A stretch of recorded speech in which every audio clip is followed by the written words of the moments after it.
पंजाब में इलेक्शन की तारीख का ऊंट किस करवट बैठेगा? हुकूमती इत्तेहाद और पीटीआई अपने अपने मौकिफ पर कायम। सुप्रीम कोर्ट की डेडलाइन में एक दिन रह गया। वज़ीर आज़म ने आज इत्तेहादी जमातों का बड़ा इजलास बुला लिया। सियासी और कानूनी मामलात पर हिकमत अमली पर मुशावरत होगी। कौमी असम्बली का अहम इजलास भी शाम 4 बजे तलब।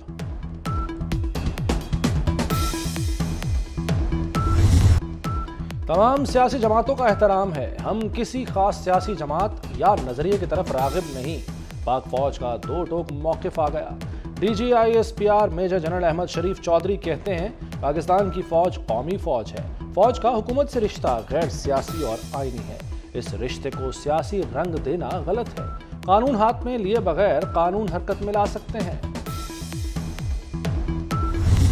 सोशल मीडिया और मीडिया में भी अफवाज पाकिस्तान इदारों और उनके अहदेदारों के खिलाफ जो बातचीत की जा रही है, हम समझते हैं कि वो ना सिर्फ गैर जिम्मेदाराना और गैर दानिशमंदाना है, बल्कि गैर आईनी भी है। और हमें इस बात का भी इदराक है कि हो सकता है कि कुछ लोग ये ज़ाती हैसियत से कर रहे हों, बल्कि लेकिन इसके पीछे कुछ ज़ाती और सियासी मकासद भी हैं। और कुछ केसेस में बैरून मुल्क जो आपकी एजेंसीज हैं, जो हॉस्टाइल इंटेलिजेंस एजेंसीज हैं, उनके एजेंडे को भी आगे बढ़ाया जा रहा है। उनके आलाकार भी बने हुए हैं। फौज के खिलाफ मुहिम चलाने वाले बाज लोग सियासी हैं और कुछ का दुश्मन एजेंसीज वाला एजेंडा है। फौज को धौंस और फरेब से दबाव में नहीं लाया जा सकता। मेजर जनरल अहमद शरीफ चौधरी की प्रेस कॉन्फ्रेंस, कहा फौज से मुताल्लिक कुछ लोगों की राय गैर जिम्मेदाराना और गैर दानिशमंदाना है। रिटायर्ड फौजियों की तंजीमों को सियासत का लिबादा नहीं ओढ़ना चाहिए। साबिक फौजी होने का ये मतलब नहीं कि आप कानून से बालातर हैं।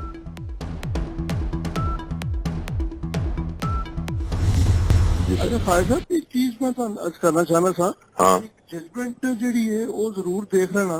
हाँ, 7 मेंबर जजमेंट है और जी अपना सो मोटो है नंबर 4 of 2010 रिपोर्टेड है sir. A 7 member judgement 2012 supreme court page 553 उत्ते। अच्छा जी, ठीक है ना जी, मैं देख लेना। मैं ਉਹ ਵੀ ਦੇਖ ਲਈ ਹੈ ਜੀ। ਜਜਮੈਂਟ ਜਿਹੜੀ 7 ਮੈਂਬਰ ਬੈਂਚ ਹੈਗੀ ਹੈ, ਜਿਹਦੇ ਚ ਉਹਨਾਂ ਨੇ ਕਿਹਾ ਕਿ ਜਦ ਤੱਕ ਐਕਟ ਨਹੀਂ ਬਣਦਾ ਉਹਦਾ ਤੁਸੀਂ ਜਿਹੜਾ ਗੌਰ ਨਾਲ ਪੜੋ ਤੇ ਉਹਦਾ ਕਲਾਸ 3 ਮੈਂ ਹਾਈ ਨੋਟ ਕਰ ਦਿਖੇ ਤੇ ਉੱਥੇ ਉਹਨਾਂ ਨੇ ਰਸਤਾ ਵੀ ਦਿੱਤਾ ਹੋਇਆ ਹੈ। ਉਹ ਮੈਂ ਦੇਖ ਲੈਣਾ ਮੇਰਾ ਜੀ ਸਰ, ਮੈਂ ਦੇਖਿਆ ਹੈ ਉਹ ਵੀ ਸਾਡੇ ਕੋਲ ਵੇ ਆਊਟ है। साबिक चीफ जस्टिस साकिब निसार और PTI वकील ख्वाजा तारिक की एक और मुबैना ऑडियो सामने आ गई।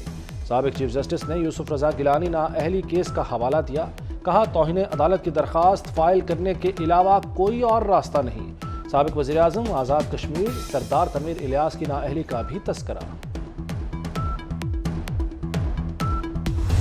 कुछ लोग हमारे तजिया नगार ये कह रहे हैं कि जी देखें वो निजी गुफ्तगू है, प्राइवेट गुफ्तगू है, ख़वातीन है, तो ये तो बड़ी बुरी बात है कि वो लीक हो गई। प्राइवेट गुफ्तगू जो है वो इंसान तक महदूद होती है, लेकिन वो मोहतरमा तो एक ऐसा केस जिसके ऊपर पूरा मुल्क जो है मेक और ब्रेक की कैफियत में मुब्तला है। इन्होंने इन 4 सालों में मासवाए तकरीरें करने के, लोगों को गाली गलोच सिखाने के, ओए तोए का कल्चर समझाने से, नौजवान नस्ल को बदतमीज़ और ख़राब करने के इन्होंने कोई और काम नहीं किया। वज़ीर दाखिला राना सनाउल्लाह कहते हैं चीफ जस्टिस की सास की ऑडियो लीक प्राइवेट लीक नहीं। सबसे अहम केस पर यूं ऑडियो लीक होना कोई निजी बात नहीं होती। इलेक्शन अक्टूबर से आगे किसी सूरत नहीं जाएंगे। इमरान खान ने 4 साल में गालम गलोच के कल्चर के सिवा कुछ नहीं दिया।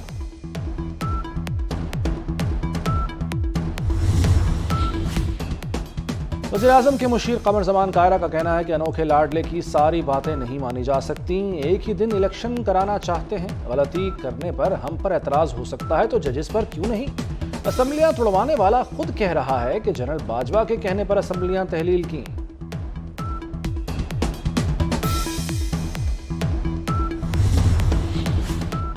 कराची और हैदराबाद में मर्दमशुमारी पर तहफ़्फ़ुज़ात।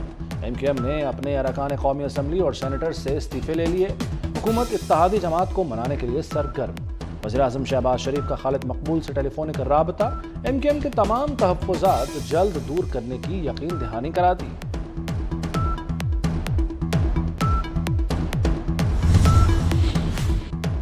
मर्दमशुमारी की हतमी तारीख में चौथी बार तौसीह कर दी गई। मर्दमशुमारी 30 अप्रैल तक जारी रहेगी। ادارہ شماریات کے مطابق بعض بڑے شہروں میں آبادی میں کمی یا کم اضافہ دیکھا گیا۔ مردم شماری میں پہلے 10 اپریل، دوسری بار 15، تیسری بار 20 اپریل تک توسیع کی گئی۔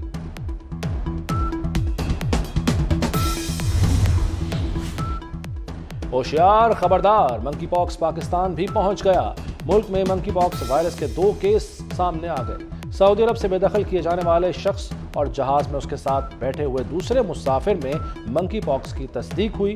کیس سامنے آنے کے بعد پورے ملک کے ایئرپورٹس پر ہائی الرٹ کر دیا گیا۔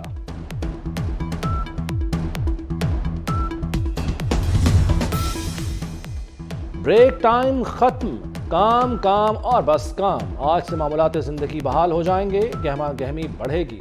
شہروں میں جزوی طور پر کاروباری سرگرمیاں بحال، اسکول بھی آج سے کھلیں گے۔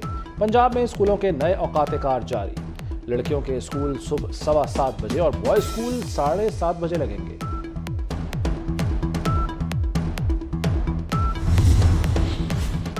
غم روزگار واپس کھینچ لایا، عید کی چھٹیاں ختم، گھر گئے پردیسیوں کی واپسی۔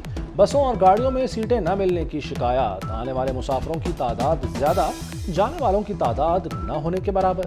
لاہور میں ضلع انتظامیہ کا اضافی کرایہ لینے والوں کے خلاف تشکیل، 17 رکنی اسکواڈ غائب۔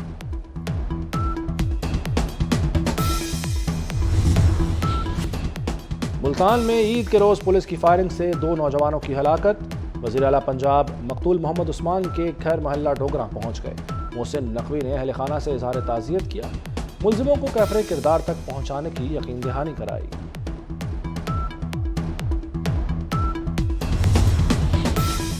وزیر اعلیٰ پنجاب محسن نقوی کا لاہور میں چلڈرن اسپتال کا دورہ، ایمرجنسی وارڈ میں علاج معالجے کی سہولتوں کا جائزہ لیا، میسر طبی سہولتوں بارے پوچھا، احاطے میں بیٹھے مرد و خواتین سے مسائل پوچھے۔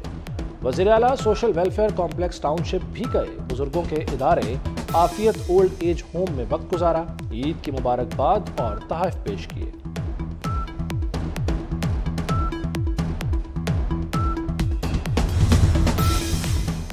عید آئی اور چلی گئی، گراں فروشی برقرار، آلو، ٹماٹر اور پیاز 80 روپے کلو تک پہنچ گئے، ادرک 800، لیمو 500 روپے کلو فروخت۔ میتھی، بینگن، پھول گوبھی کے دام بھی آؤٹ آف کنٹرول، سرکاری اوپن مارکیٹ کے نرخوں میں زمین آسمان کا فرق ہے۔ کاغذ کی قیمتیں بھی آسمان کو چھونے لگیں، مقامی ملز نے کاغذ کی قیمتیں 10 روپے کلو تک بڑھا دیں۔ اردو بازار میں کاغذ 295 روپے سے 305 روپے کلو فروخت۔ کاغذ مہنگا ہونے سے کتابیں، کاپیاں، ہوم ورک، نوٹ بک مزید مہنگی ہونے کا خدشہ۔ ترکی کی فضائی مشق میں شرکت کے لیے پاک فضائیہ کا دستہ کونیا پہنچ گیا۔ پاک فضائیہ کے F-16 طیارے دنیا کی بڑی اور پیچیدہ مشقوں میں حصہ لیں گے۔ ترجمان پاک فضائیہ کے مطابق یہ مشق شرکاء کے مابین باہمی تعاون کو فروغ دینے میں بھی کلیدی کردار ادا کرے گی۔